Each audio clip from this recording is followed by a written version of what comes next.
Now you're very welcome along to the Huddle Breakdown, and it is Derby week. Celtic take on Rangers this Saturday at 12:30 with a chance to extend their lead at the top of the table to 12 points should they win at Celtic Park this weekend. We're going to be looking ahead to that game on today's show, and to do that, I'm joined by Joko James and Alan Morrison. Hey, guys. Happy pre-Easter to everybody. Yeah, it's Lily weekend, I believe it is. That's going to lead to some fun tifos before the game, I would imagine. There's no real strong Irish link between Easter weekend. You know, nothing major happening in Ireland over the Easter weekend at any point that could lead to. Where are we going, Enda? Where are we going? Stop already with this. You're getting so political. You'll get invited to join the Green Brigade, Enda. One can only dream, man. One can only dream To reach those heights. Yeah, look, it's a massive weekend. The more I think about this game, the more significant it becomes in my head, because I mean, this is sort of a swing weekend. If you're to use sort of an American analogy, this could go one of two ways. Watch that comment. I have my porn stash going here. So don't be using the word swing around me. Really? That's not where I was going with it. But I think you should be concentrating on the show, James. I mean, I know you've got all these screens going and you've got your stocks and shares on one, but having porn on the go whilst you're doing, Huddle Breakdown, it's breaking new ground. That. Well, just mind the reflection in your glasses, because sometimes we can actually see. Oh, that's true. Oh my goodness, I hadn't thought of that. But seriously, this is true media professional there. Yeah, this is a huge weekend, because it could go either Celtic win the match, they go 12 points clear at the top of the table, essentially killing any title hopes for Rangers, and then that would also be one trophy in the bag for Celtic, essentially a second trophy in the bag for Celtic, and then a third potentially on the way, having killed off Rangers in the title race as well, or it could go the other way. If Celtic lose, it's 6 points. It gets a little bit hairy for the last couple of weeks, and there's two more major games coming up against Rangers to finish off the season. So, James, I'll put it to you this way: which one would you rather? I think I'd rather the prior. Yeah, definitely. Yeah, I actually agree with you that from a pure like arithmetic probability perspective, I don't think this game should really mean that much, meaning that with a 9-point gap, Celtics relative domestic dominance this season, the backdrop is one of, it's always a big game, but is it all that consequential? And I actually think it could be very consequential as a kind of a harbinger. And I talked weeks ago prior to the Cup's final about how we don't have that many games left until the Champions League group against decent level competition, and I think this is actually a very key test for Michael Beale, I think. And we talked about how much we thought his decision making and performance in the Cup final was lacking, and so I think this is a big litmus test for him. And I think it, can go many ways, but because obviously it takes two to tango. and we've talked about endlessly how consistent, and we kind of know what we're getting with Ange, and we know what we're getting with his version of Celtic at this point. It's incredibly consistent and predictable in certain ways.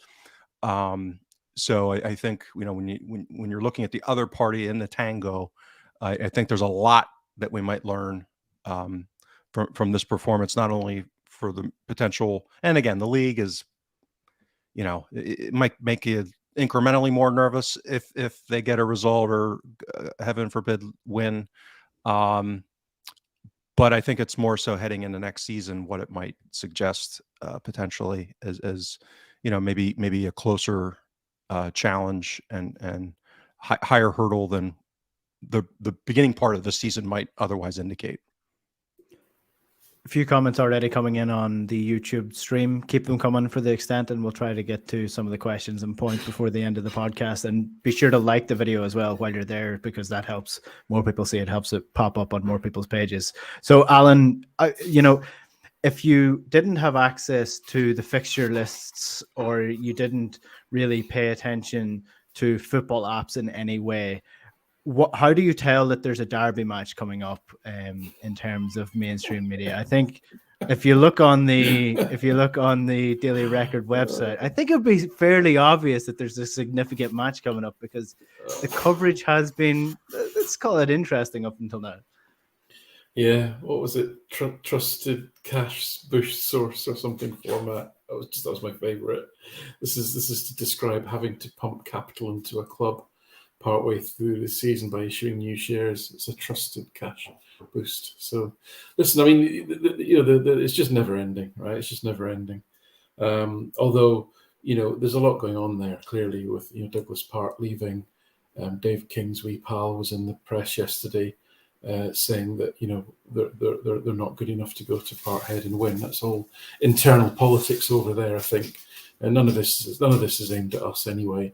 None of the pish that's in the Daily Record or any of those papers is aimed at Celtic supporters. It's all feel good stuff for over the road there. So you just got to ignore it. I mean, I like it because it's just fun to take the piss out of.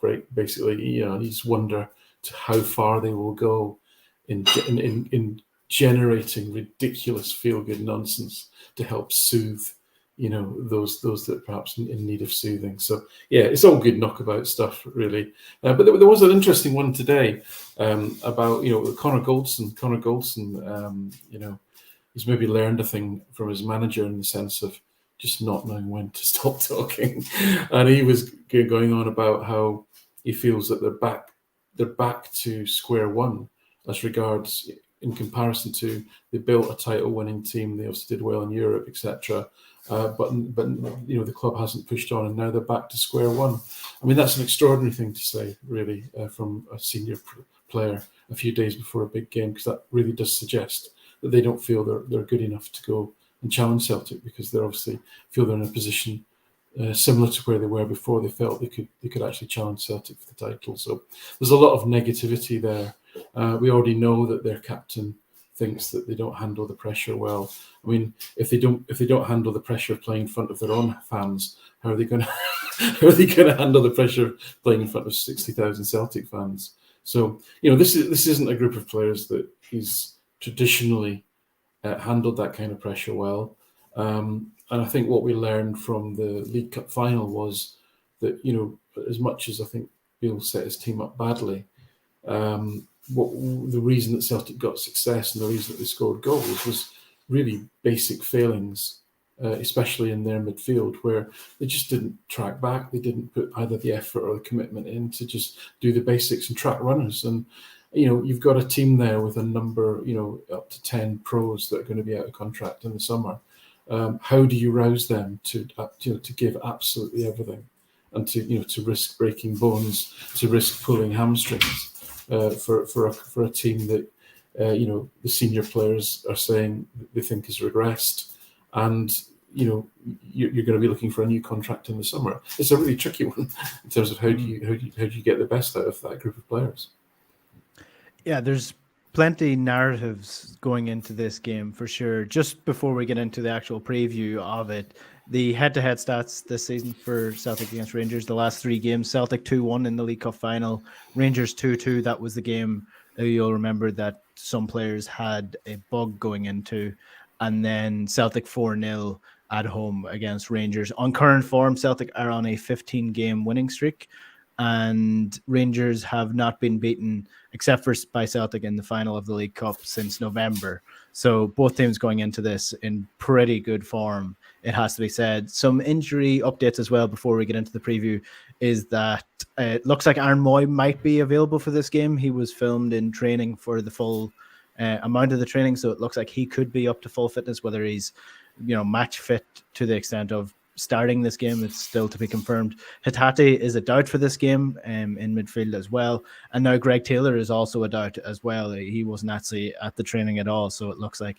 he potentially could be missing for this game, which would be a start for Alexandro Burnaby, because it won't be a sort of situation where we put someone on the left side of the defense, like Ralston, because Ralston is also out injured for this game as well. So it will be Burnaby likely starting in this game. And I guess that's the best way to kick off the preview of this game, is that was he ready for this sort of game? Is he disciplined enough for this sort of game? Because if you think about where Rangers try to attack, it's generally down that right-hand side. That's where they get a lot of good movement. You know, Ryan Kent does often play on the left-hand side, but outside of that, definitely against Celtic, they've tried to exploit the left-hand side of the defense. So, James, is Burnaby disciplined enough to begin with?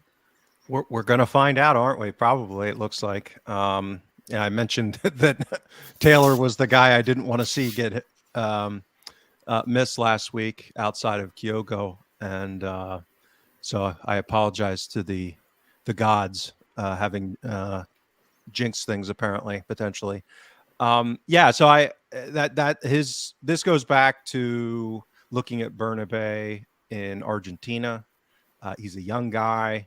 It was evident in just watching, some Y Scout videos that, and I had commented on it even back then, that his, when you kind of do a SWOT analysis of, strengths, weaknesses, of what kind of talent he has and how he plays, is that positional discipline and awareness in defending seemed to be a relative weakness, and that his big strengths were on the ball, attacking, and final third chance creation. We saw, a heck of a goal last week, or this week, I guess. Well, no, last week technically.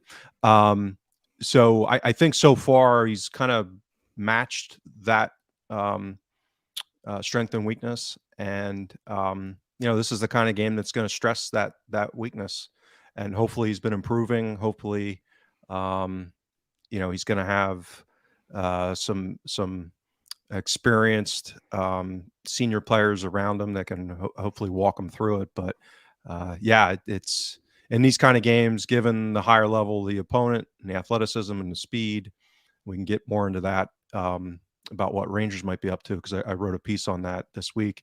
Is this is the kind of situation where if you're 3-4 steps out of position, and we even saw that with Taylor last game, getting caught out a little bit, and Sakala getting in behind him.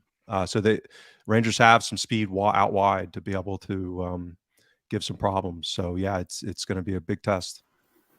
Does it depend on the midfield combo as much as Burnaby himself here, Alan? Because I guess with Rio Hatate out injured or potentially missing from this game, he usually plays on the left-hand side of the midfield three with McGregor as the 6. But we saw a change from Ange at the weekend, and it didn't really work all that well against who Celtic were playing against. But could the midfield that Celtic played at the weekend work this weekend? So for people who missed the game or missed the lineup, Celtic started with Tomoki Iwata, Cal McGregor, and Matt O'Reilly in midfield.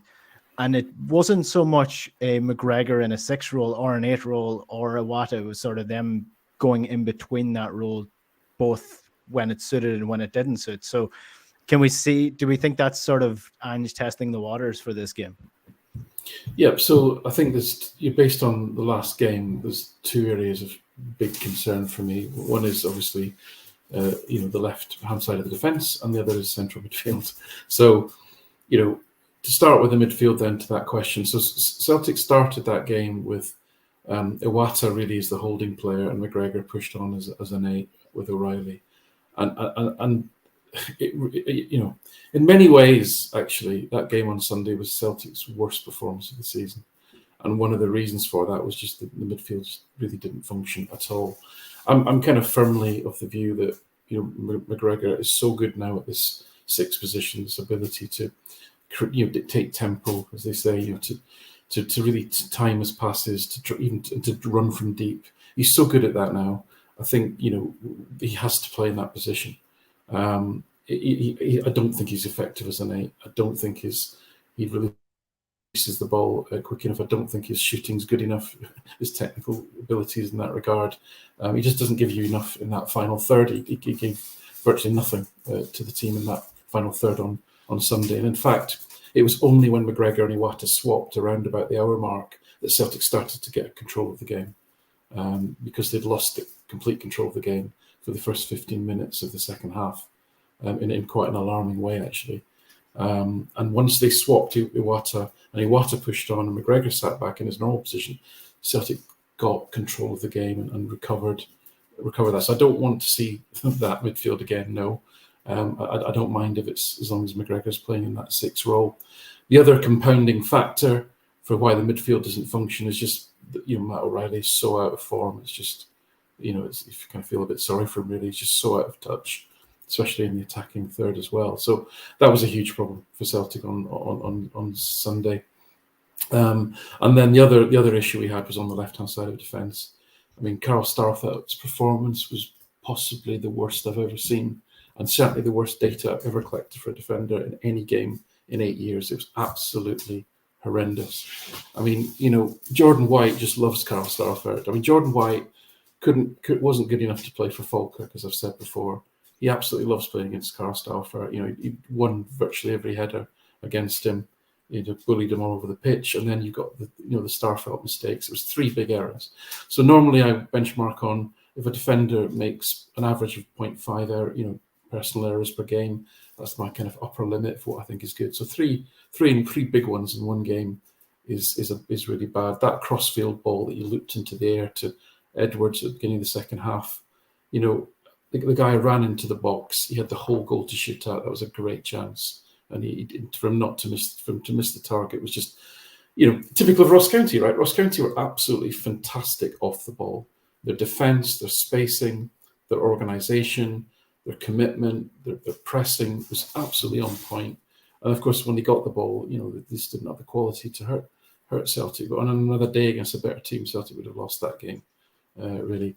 And there's no game this season that Celtic have given the ball away in their own defensive third. Now, given that we've been to the Bernabeu, given that we've played, a really efficient pressing team in Leipzig, 21 times we gave the ball away in our own defensive third, and Starfelt was responsible for a quarter of those.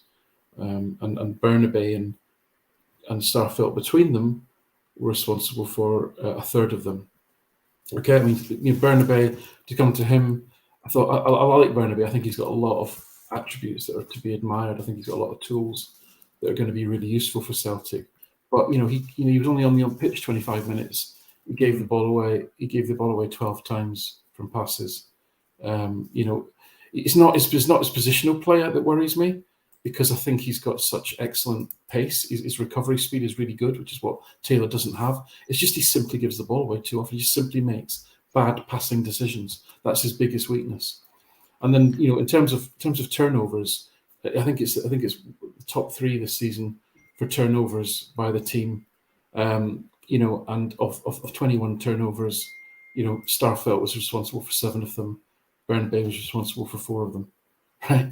So if you talk about toxic combinations, that is that is a toxic combination on that side in terms of just the risk of giving the ball away in poor positions, making poor decisions around when to challenge, when to not challenge, etc. So yeah, that's the real worry for me. We need to come up with a different midfield 3 configuration, and if we are going to play Bernabeu, it wouldn't make much sense to make another change and bring Kobayashi in. I don't think he'll do that. I think that'll be too disruptive. If Taylor had been fit, I'd honestly would be, lobbying to get Kobayashi in the team instead of Starfelt. It was that bad on Sunday. It was just horrendous. Quite a number of people in the comments saying Kobayashi at left back is the better option, but I think the fact that Bernabeu has played left back for Celtic more gives him the edge in starting. Although, I mean, Alistair Johnson came straight in and started in the Derby match, but he started in his natural position, not playing a position that he doesn't usually play, or was not brought into play. I think, as well as the defensive element of sort of, Bernabeu, I have this image in my head of Bernabeu being flying up the pitch and then trying this smart pass that doesn't come off, and there being a break coming on, and not having a midfielder in that position to actually to stop the break. As much as that worries me, what I think Celtic probably need to do is have the person, whoever's playing left-sided midfield for Celtic, be the most comfortable on the half turn on the ball and in tight spaces. And that for me is Aaron Moy. If he's fit enough to start this game, even if it's only for 60 minutes or so before Awada comes on and has a little bit more control, I think Aaron Moy gives Bernabe and Starfelt that option of, okay, the longer pass is none, or the more difficult pass is none. I'll play it into Moy. Moy has the confidence and ability to take it with 2-3 Rangers players around him, and also take it on the half turn and play a better, more creative pass. I think he is more in the system that way than the likes of Wata would have.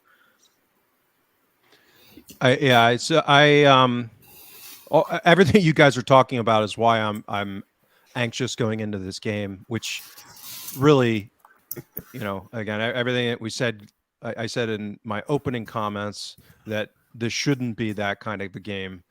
For me, is feeling that way because of, again, I always like to try and put myself in each team's shoes analytically going into a game, particularly these big derby matches. And for the first time in a while, I feel like if I'm in Rangers' shoes, I can identify very specific material weaknesses that I can go after. That isn't just lobbing the ball high and long into the defensive left. And I think that's, again, where this chess match will be interesting. And what relates to this, and I think it's a good time to segue into what I wrote this week, is because I did an analysis on it. So Rangers kind of set up a little differently against Dundee United. And I watch most of their games just to keep a sense of what they're doing. And basically, obviously these things are fluid, but on the margins, they had Kent and Tillman nominally as the wingers in their 4-3-3, but they were more inverted. So they were almost playing as dual 10s behind the striker. And to me, again, if I'm in Rangers' shoes and I look at how Celtic are set up right now, where the relative strengths and weaknesses are, crowding the midfield and, attacking through that channel with their most athletic, dangerous two players in particular, I would argue going forward, that makes sense to me. Like, I don't want to see it. I'm hoping that this was a thing that they did against Dundee United, and it wasn't at all in preparation for this weekend. But when I looked at the game data and some maps and heat maps and stuff, it became pretty evident that there was a difference there in how they've been playing, how they've been deploying those two players. So again, if the Celtic standard kind of 2-3-5, where you got the two center backs and then you got the two inverted fullbacks around McGregor or Awada. I agree with Alan. I'd prefer it to be McGregor. And then you have that front five kind of zigzagged.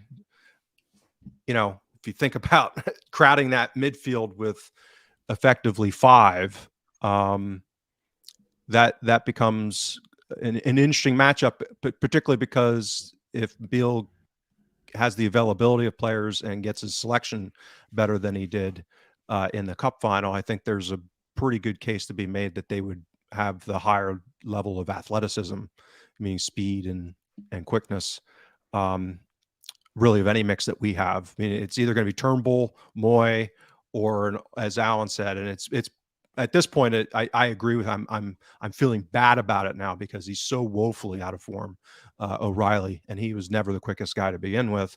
So, one of those three is going to be in that mix. And neither of Awada or McGregor are creative forces. And with Hatate out, if you go with Turnbull, maybe he's a little bit more creative, but not that much. And again, you've got the athleticism deficit there. So it's a really worrisome mix if Rangers go with this kind of setup, I think, and selection. I mean, if they're with Cantwell, Raskin, Tillman, and who would the other 8 be? Either Kamara or Jack, something like that. that would be, I think, a tougher matchup. But again, we're home. All of the things that Alan talked about, the mentality and whether they're switched on enough with any kind of confidence in that environment to take on that challenge is a huge question. But I certainly can see the components that would give us a pretty tough challenge. There is the potential too that Greg Taylor and Hatate do make it to this game. Just because they weren't in training on Thursday doesn't mean they're not going to be available for the game on Saturday. There's a high chance that they could be in the gym or, told not to be on camera, etc., etc. But we'll wait and see. In an ideal world, Celtic would have Greg Taylor available to start the game with Bernabé coming off the bench, as well as Rio Hatate starting the game with Moy or Iwata ready to come off the bench for at least 20, 30 minutes of the game to freshen it up in midfield. But I guess we won't know until we see the team sheets on Saturday. I think that'll be kept very tight. And leaks haven't tended to come out from Celtic this year, which is always a good sign. I always take that as a healthy dressing room does not have many leaks coming out of it. So, we'll wait and see on Greg Taylor and Rio Hatate. But Alan, I wanted to ask you about Matt O'Reilly. It's impossible to know why this has happened. It could be as simple as confidence is low. It could be things that are going on outside of football that we don't know about. But how is it manifesting itself? How is this bad form manifesting itself? What is he doing now that he hasn't really done for Celtic so far? Yeah, listen, I agree with you that we don't know what goes on, and these are human beings with their own lives and so forth. Why are you not performing as well? He's a young guy as well. He's a very thoughtful guy. Somebody clearly thinks a lot about the game. So, sometimes it's easier to recover form if you're perhaps not quite as thoughtful about things. You just kind of crash on through. Sometimes if you're a thoughtful kind of person, you can kind of get caught in a bit of a sort of mental sort of sloth with things. I don't know. We just don't know, right? So, I think there's aspects of his game that I think are still there. I mean, his ability to kind of win the ball back, his ability to anticipate in midfield, I think that's still there. I just think in the final third, we're just not seeing, really a lot of output in terms of chances being created. We know that he's got just the one goal this season.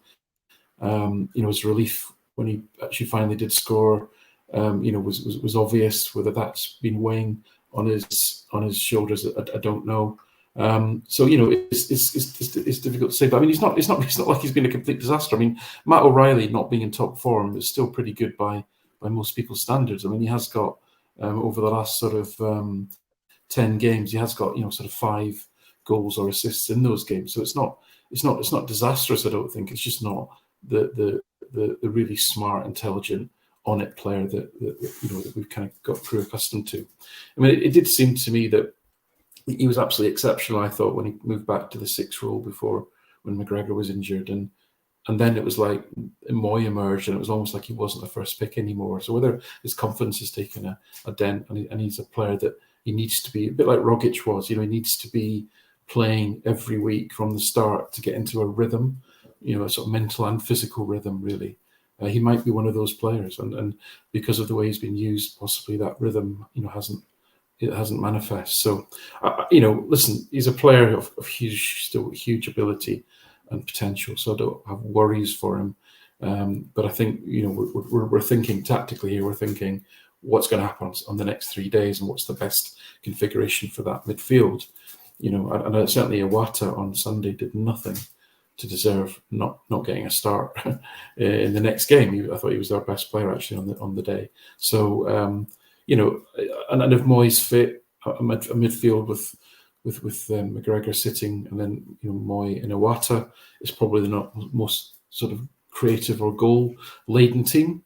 But I think one of the advantages that Celtic have got as a squad over the Rangers is the depth of creativity in the squad. If you sort of plot expected goals and expected assists for both squads, they're sort of number 10s, who you're really sort of Tillman, Cantwell, sort of classic 10 type players, are no more productive than Aaron Moy, who's more of a sort of central midfielder for us. Yeah, and if you look at the numbers that Haksabanovic, Abada, and Turnbull are just so much more productive, looking at XG and expected assists, than any of their sort of wingers or midfielders. So so I think for me, the longer the game goes on, and if it's tight, Celtic have just got so much more to bring off the bench. To be able to bring on a player of the quality of Haksabanovic, a player as dangerous as Abada, and or as productive as Abada, and a player that can score from anywhere like Turnbull. Those are tools which they just simply don't have on their bench. And I think to me that's the will potentially be the game changer, even if it's a sticky game, and even if we're not creating a lot. I just think the longer the game goes on and the more those options are used, that will be the way that we will be able to kind of turn the game. And I think it's important to talk about the position that both teams go into this game as, and how that might affect the approach. Celtic are 9 points clear at the top of the table here, and at home they don't need to do anything all that crazy. And in past games, in previous games against Rangers, when Rangers had to go for it, I mean, they still couldn't beat Celtic when Celtic had the game with the bug and players out injured, and Rangers were winning that game and they were at home. And I think all of this psychology does play a role in these games, that the Celtic players, I feel, will go into this game thinking, we're the better side. We've proven it now over the course of 18 months, over 2 seasons. We've proven that we don't cough up leads.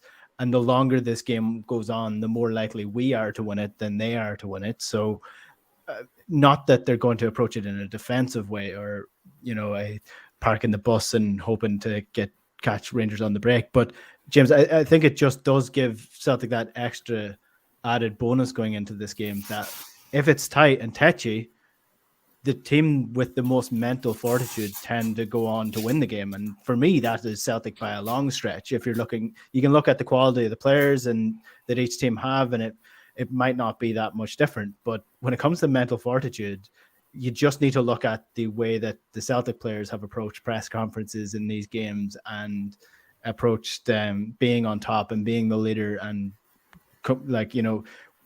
watching Rangers try and catch them versus Rangers players in press conferences when they're asked about trying to catch them. It's night and day in how they seem to be approaching things. 100%. And this is why I said that, I think that this is a very interesting potential inflection point, because everything you just listed, all the other things that we've already talked about, the fact that it's at home, this lines up that we really should win this game. And I wouldn't say, these are never comfortable, but leaning towards the comfortable side if everyone was fit, if, the full squad was available, and the potential, and again, we don't know, but the potential for these absences, particularly in midfield, could be problematic, and with Taylor. So I think that just naturally draws it a little closer. But even then, again, probably from a really comfortable one would reasonably expect, maybe a little less comfortable, but still solid. And I think I'm not quite there. I think because of all these issues, I see that pathway of vulnerability, and that's my nervousness. And there were some echoes of that also in the cup final. And again, fortunately, I joked on Twitter as soon as I saw the team sheet for Rangers. I was like, concerns alleviated. Like, he clearly hadn't come up with the game plan. And that's why I'm a little anxious coming out of this Dundee United game that I looked at, because it looks like more along the lines of what I'm concerned about if they were to go this route. And I will say the one player, because I agree with Alan, from generally speaking, I think the two people of creative initiative for them, one's a bit of an empty shell a little bit, is Cantwell. Like, he can pull it off sometimes, but I think against higher competition, it's a little shallow, shall we say, more flair than substance. Tillman's the guy. He's been awful against us in the games that he's played so far. So he has to prove it in this fixture. But I've seen him enough. I've seen him a little bit with the U.S. team. Statistically, He's posted the kind of output that's, a guy coming in from Bayern Munich who's highly rated that maybe had issues at Bayern, and you know what I mean? Like the pedigree's there. He's almost like an Edouard type. I'm not saying he's as good as Edouard, but you know what I mean? Like coming out of that kind of tier of talent, he's been posting that. So I think it's possible there. Now, whether he's got it up in between the years in that environment with that team in this fixture, that's again why it's going to be a big test for him. But to me, he's the big fulcrum for them. If he's able to have some success, I think that creates some matchup problems for us. And he's shown an ability to, particularly, inside the box, when he gets in the box, he's very good with the ball inside the opponent's penalty areas. So he's the key guy to me. Like if I'm Celtic, that's the guy I'm game planning around. So that's why I had a question for Alan. So what do you? Because another thing I put in my piece was, again, fluid, but we definitely lean closer to a 4-2-3-1 in Europe. I mean that we've been more pure 4-3-3 domestically, leaned 4-2-3-1 with Hatate kind of being more next to McGregor at times. To me, I could see that being, particularly if we're going to be limited to Iwata and McGregor in the same midfield, that strikes me as a logical tweak that we've already played. O'Reilly's played in that role already in Europe. So I don't know. What do you think about that, Alan? Is from a chess piece perspective, based off of what I've described with what Rangers might set up, to me, having those two midfielders right there might alleviate some of my concerns. For this game, you mean? Yeah, for this game. Yeah, for this game, yeah. I just don't sense you'll tinker really, and even in that way, I still think the objective will be to get 5 players in attacking positions as a minimum, and therefore, if you withdraw one too far, then you're kind of one down in that respect, and that's like taking a step back. And I just don't think that's the mentality that Ange will want to send the players out on. I think I think this is a more important game, more about what it will say for the rest of the season, even than the impact it'll have on this particular league title, because Celtic should win the league from here anyway, whatever happens. But if Celtic were to, and I don't even mean rack up a score, I don't even mean like 3-0, 4. If Celtic were just to win comfortably, like really limit their chances, give them no oxygen at all, no hope. If Celtic were to do that, and that's a reasonable to expect at home, no away fans, etc.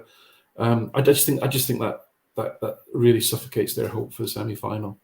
And then where do you go? I mean, because that squad's going to break up. I mean, Beale said it himself. It will be a completely different set of players next season, right? Mm-hmm. He said that already. So that's what I want to see. I don't care what the score is. I just want to see control, absolute control. But I don't think the way to do that will be to take a step back and play 2 deeper sitting midfielders. I think that encourages them on, and I don't think that's what we want to do. Yeah, my thinking would be more so, again, because of everything that we've talked about with Bernabé, it would be almost like a hybrid, meaning that you'd have Bernabé, let him go, and then you'd have the two, Iwata and McGregor in that 3, along with Johnston, and then just let Bernabé cut loose going forward, because I just don't see him being that, to your point, giving the ball away.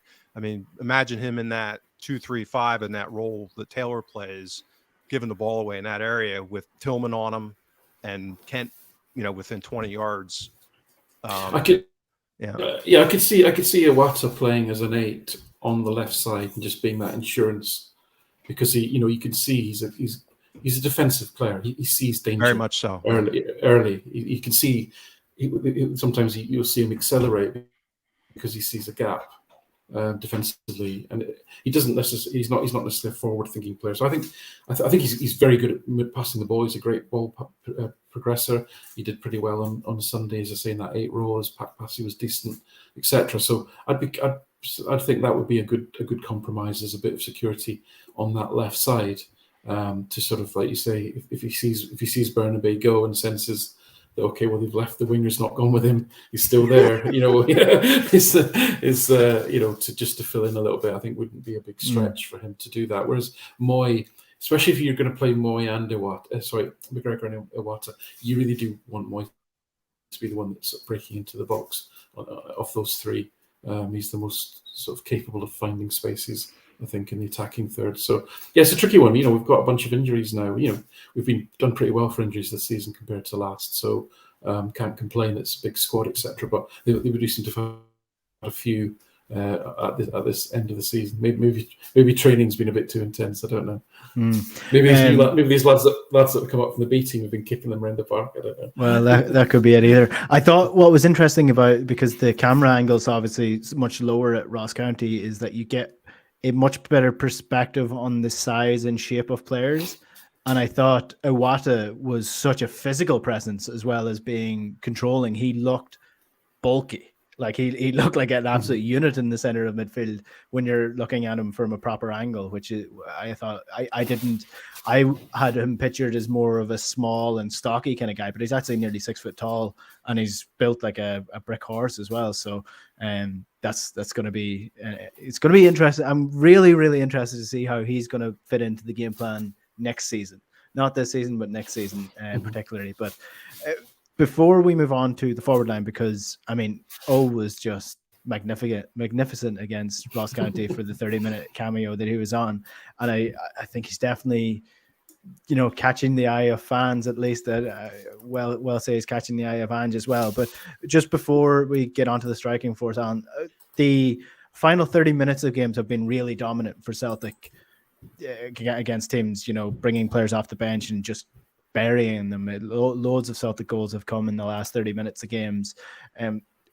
Does the fact that generally happens against lower, less quality opposition, does that play into how we look at that as something for Celtic in this game? Because as I said, I think mentally Celtic have the advantage that if it gets to 60, 65, 70 minutes and it's still 0-0 or still a draw, that I think mentally Celtic have the advantage there to go and get a win. But when it comes to the actual quality coming off the bench, then do you think that matters against Rangers, because they're a step up against the teams that those substitutes tend to make the biggest difference against? I think what it does is it just gives everybody in the squad a confidence and a calmness to know that we've got a game plan. We've stuck to it through thick and thin all season. We've seen the rewards from playing that way, so we've got confidence in it and in ourselves. And then even if things aren't going well, we've seen that if we stay calm and we don't panic, that eventually either through changes or just through attrition, that we'll get there in the end. And I think that's the sense of that collectiveness that I get from the players, and that they trust in what they're doing, and they trust in the process, to use that overused phrase. They trust in the tactical setup, etc. And knowing that you look at the bench, and as I say, although Bad is injured, sadly, but other players like Haksabanovic and O and Turnbull and so forth can come on and really, somebody will get you out the hole by the end of the game. So I think that's this feeling I've got. That's just real, quite almost serenity and kind of quiet. I mean, because there's been nothing out of Celtic this week, nothing, not a peep. I think it's been. I like that, and I like that. They'll just be absorbing all this feel good pish, and just going about their business. And they'll do their talking on the pitch as they have done all season.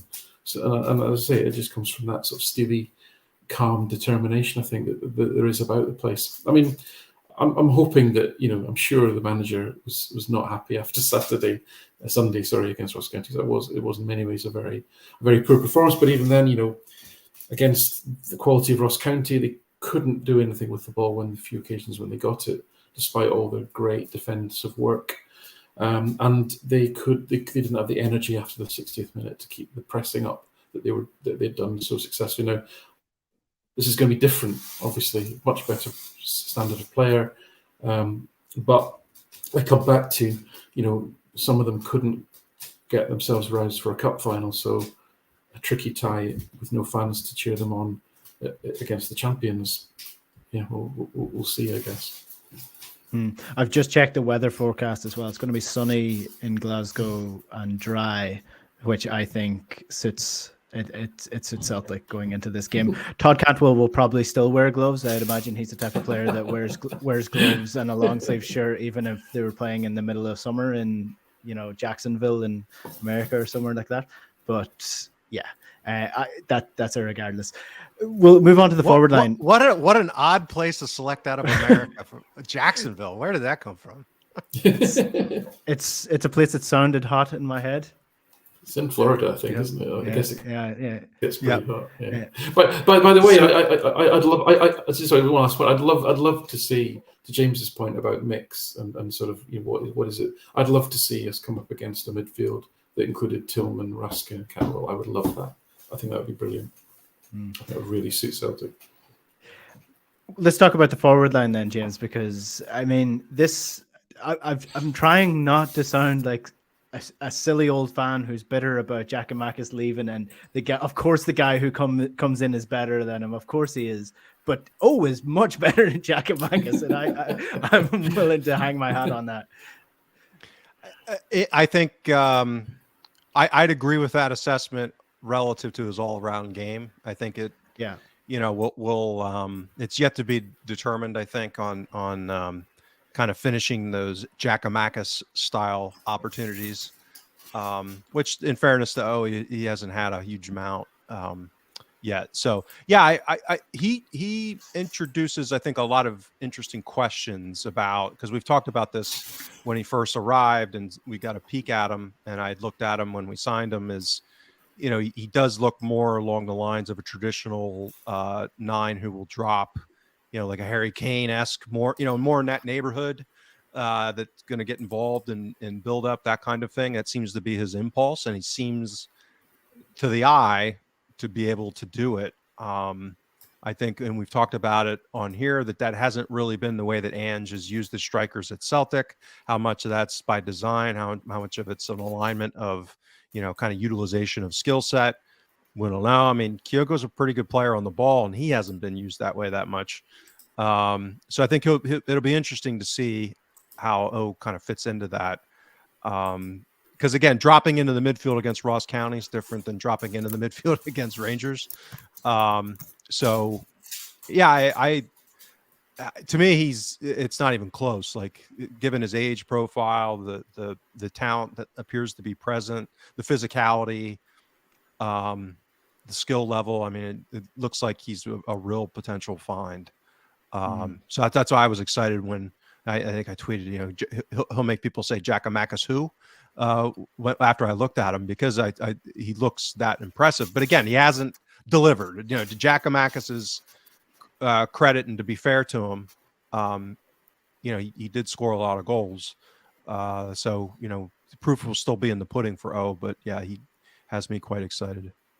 Yeah, well, I mean, like, Giakoumakis finished as the top scorer, so it's definitely not to take away from what he did, but I think as an all-round player, from what we've seen of so far, he is much more refined as a player. And I know the clip that was being shared quite widely was that long ball through where he takes it on the half turn and spins around. I mean, that sort of sums up where I was surprised at his strengths, that he's so comfortable at taking the ball in tight spaces and using his strength to hold off the defender. And I think that's something that's going to be real handy for Celtic going forward, and bringing the midfield into it more when things are tight, when teams are playing defensively, that he is there as an option to play really tight sort of five-a-side style of football where you're playing it into the forward and taking it off him again to get into the box.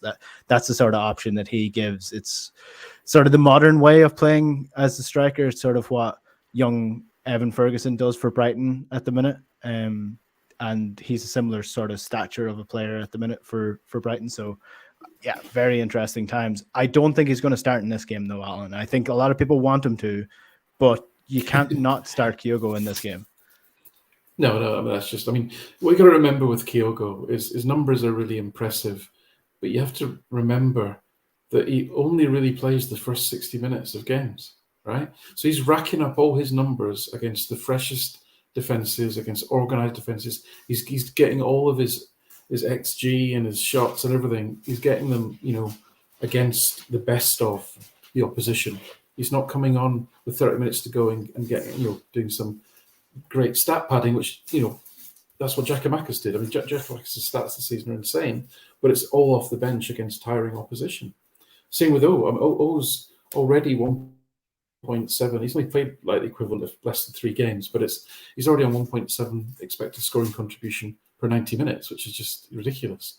So listen, Kyogo does it week in, week out against defenders whose brains and legs are switched on and are fit.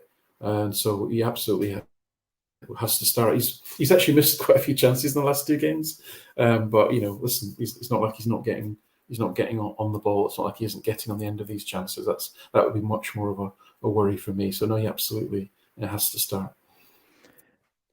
And I guess the decision is already made for the other two. It's going to be Jota and Maeda, I guess. James, with Abada out injured, there's no real. Yeah, I mean, in theory, Haksabanovic with for Maeda would be to me, it's not, but I think some people might make that case. But yeah, I fully expect it to be those 3. I'd actually be pretty surprised if it's not. So I guess then, as we sort of round this conversation out, then Alan, I'm not gonna push us for a score prediction, but I guess if you want to give a overall prediction on the way the match will go and how Celtic and the others will play.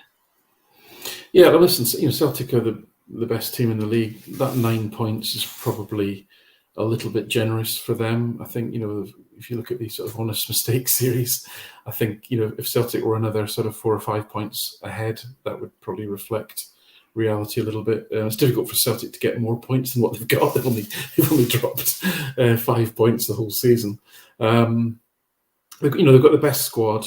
They're playing a coherent, consistent style of football. They're at home. There's no away fans. It's all there. One thing I don't think anybody expects is to see a Celtic team that looks like it's coasting or taking the foot off the gas. We just don't expect that any week. We might not play well like on Sunday, but you could never question the players are trying their best, etc. So I do think Celtic are strong favourites. What I want to see, as I said, is I don't really care what the score is. What I want to see is almost like total control. I want to see no hope really given to them for the semi-final. I want to see us snuff out and negate any sort of attacking play that they have. And whether it's 1-0 or whatever, I don't really care. It's just more that control that I'm looking for, and that sort of that sort of mental dominance, if you like. That I think will then set us up nicely for the cup semi-final. James, I'm actually in full agreement. I think I'd be happy with a 1-1 draw. That we control the game. Let's say it's Awada, McGregor, and Moy, and they maintain possession and maintain control of the game, which I think those 3 in midfield would definitely lean towards that. What I don't want to see is it getting into kind of a back and forth, up and down, chaotic game. Because again, I think they're the team with nothing to lose, so to speak. They're the ones that kind of have to pin their ears back and go for it. So I think they're likely to come out more aggressive and physically, at least, meaning that going at us. I don't know if they're going to be high press, that kind of thing. So I think tactics are a question. But as far as like really being intense and going for it, I think that's the default expectation I have, and that's the first 10-15 minutes. And then if they don't get anything out of that, then I'm a lot more comfortable that the game will settle, we'll settle, and with our quality of people on the ball, that will just kind of take over. Mm-hmm. I completely agree. I think that this is I've been making this prediction the last couple of games that Celtic are going to go out and absolutely dominate them, but I genuinely think this might be the one that Celtic go out and absolutely boss them. It largely depends on the first goal. If it comes earlier, the longer it goes on, it might get a little bit more hairy. David McKeown says that we scored early and their share price drops 14 pence. It's all good. Greg says that it's either going to be 0-0 or 2-2, and I think that's all the sort of predictions I can see in the chat so far. But get your predictions into the comments. We'll still be getting back to you after the show has ended. So get your comments going and like the video as well if you can while you're there. So I said I wasn't going to get a prediction for you, so we'll finish off the show with we can't go a derby week without getting a score prediction. Go ahead. Yeah, Adam. well, I mean, listen, I'm I guess a nice solid, no dramas 2-0 would be fine for me. Yeah, I already slipped mine, and I'm going to say 1-1, and I'd be happy with it. Because that effectively will kill the league as well. So I'm going to go with 3-0. And I'm disregarding the idea that they're probably going to get a penalty at some point in the game, but I'm going to go with 3-0. That's my prediction for this game. Keep your predictions coming in on the YouTube channel. If you want to get the podcast, it is available on iTunes, Spotify. After the fact, if you've missed the show or want to get the full thing or listen back to any of the other shows as well, you can get it on iTunes, Spotify, or you can watch the whole thing back on YouTube as well if you're subscribed to the channel. Just go back and watch some of the videos. So we will be back next week with a review of this game. Hopefully it will be Celtic 12 points cleared at that point in time, and hopefully it will be a win. And hopefully that we won't be coming back to this asking what went wrong. I think that's the key thing that I don't want to be discussing on the YouTube channel or on the podcast next week. But we shall wait and see. Alan, James, thanks very much. Good stuff. Thanks, guys. Enjoy the game. Have a good weekend. Cheers, and we shall chat to you next week. Good luck.